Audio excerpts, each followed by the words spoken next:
It is the summer of 1565. A fleet of nearly 200 ships drops anchor off the coast of a tiny Mediterranean island. On board are 40,000 of the most experienced soldiers the Ottoman Empire has ever assembled. Waiting for them on shore, 700 knights. No relief force is coming. No additional troops. No naval support. Just 700 men, a handful of cannons, and walls that were never designed to hold against an army this size. What happens over the next 4 months will be called the most brutal siege in the history of the Mediterranean. And by the time it is over, the island is still in the hands of the 700. By the end of this video, you will understand how 700 men held an island against 40,000 for 4 months without breaking. You will learn why the Ottoman Empire considered Malta the single most important strategic target in the Mediterranean, and why losing it changed everything. You will learn about the Grand Master, who was 70 years old when the siege began, personally led soldiers into combat, and refused every offer of surrender.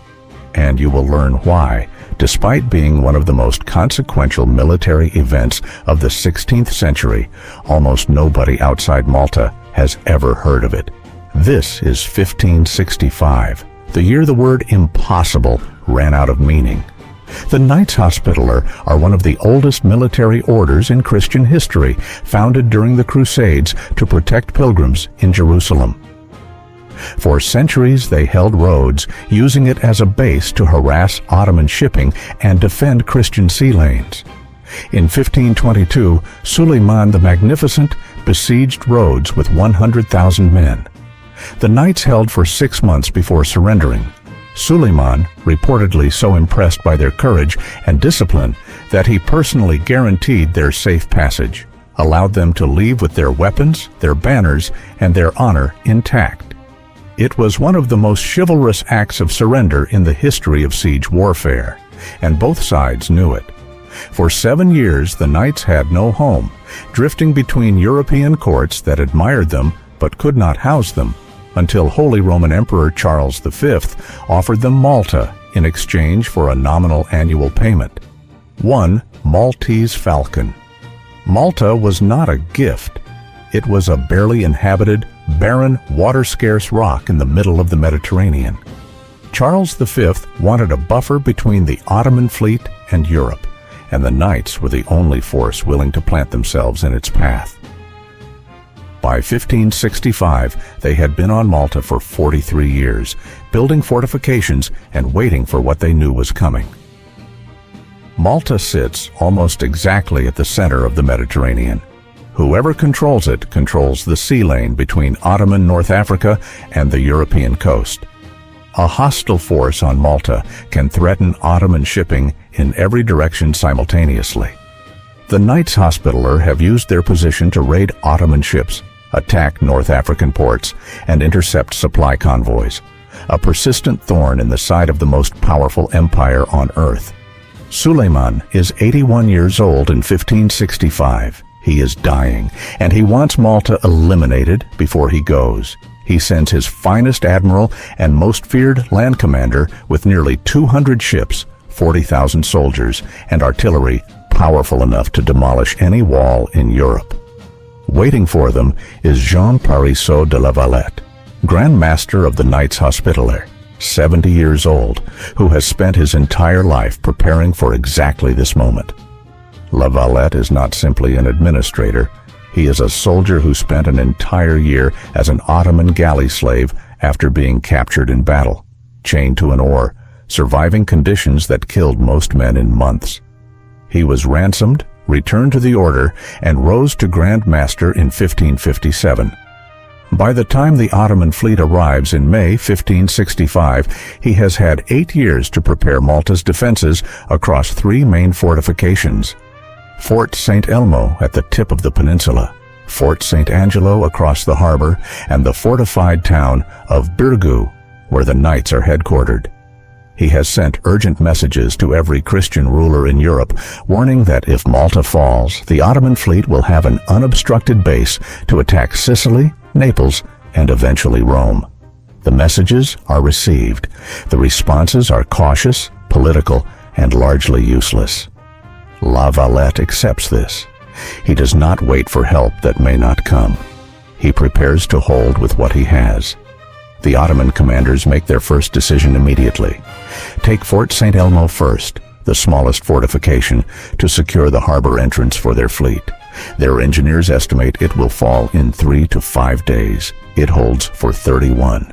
The garrison inside is not large. A few hundred soldiers supplemented by volunteers, La Valette sends across the harbor at night in small boats, slipping past Ottoman patrol vessels in darkness, carrying ammunition and fresh fighters to men who have not slept properly in days. But the men inside know that every day they hold is a day the main assault is delayed, a day closer to a possible relief force, a day of Ottoman soldiers and ammunition spent on a fortress that was never the real prize. The Ottomans bombard Fort St. Elmo continuously, day and night. Contemporary accounts describe the ground shaking without pause, the air permanently filled with smoke and stone dust, defenders sleeping beneath rubble beside the bodies of men who have just died next to them. When Fort St. Elmo finally falls on June 23rd, every defender inside is dead. The Ottomans have lost 8,000 soldiers taking it. Mustafa Pasha surveys the ruins and reportedly says, "If so small a son has cost us so dear, what price shall we have to pay for so large a father?" referring to Fort St. Angelo across the harbor. After Fort St. Elmo falls, Mustafa Pasha orders the bodies of dead knights beheaded, lashed to wooden crosses, and floated across the harbor toward Fort St. Angelo as a psychological weapon. La Valette's response is immediate. He orders the execution of every Ottoman prisoner held in Fort St. Angelo. Their heads are loaded into the fort's cannons and fired back across the harbor. The psychological warfare has failed. La Valette has made clear there will be no surrender, no quarter, no negotiation. The siege will be decided only by who runs out of soldiers first. Throughout July, the assault on Birgu intensifies. The bombardment is so continuous that contemporary accounts describe defenders going mad from the noise, unable to think, unable to sleep, living in a permanent landscape of smoke, dust, blood, and collapsing stone.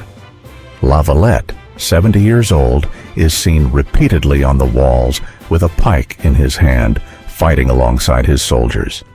When his advisors beg him to withdraw to safety, he refuses. On August 7th, Mustafa Pasha launches the final decisive assault on Birgu and Fort St. Angelo simultaneously. Thousands of soldiers advancing on multiple walls at once, attempting to overwhelm the defenders before they can concentrate at any single breach. The walls in several places are breached. Ottoman soldiers pour through. For a time, the outer defenses of Birgu are in Ottoman hands, the knights fighting room by room through their own town. La Valette personally leads a counterattack into the breach, ignoring wounds to his leg. What saves the defenders is not heroism alone.